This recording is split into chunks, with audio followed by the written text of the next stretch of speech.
This is the 2016 Audi S3, which is going for 320,900.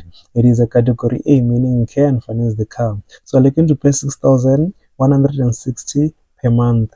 It has 124,000 kilometers on the clock. This Audi has a 2-liter turbocharged inline 4-cylinder engine producing 310 horsepower and 400 newton meters of torque, with a 7-speed S-tronic dual-clutch automatic transmission with manual mode and pedal shifters, pulling with rear-wheel drive. With a top speed of 250 kilometers per hour, it accelerates from 0 to 100 kilometers per hour in 4.5 seconds, in a fuel consumption of 10 liters per 100 kilometers. So I didn't see anything about the technical report of this car, but everything to me seems like it is still okay. I love those stickers there.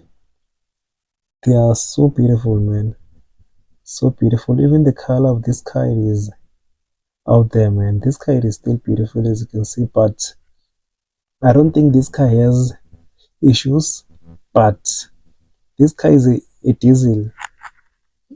A diesel car, it will give you problems. So it seems like it is tuned. As you can see the sticker there.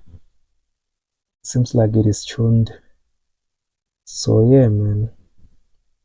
It's also coming with a sunroof there, which is kind of nice. But the car is still good.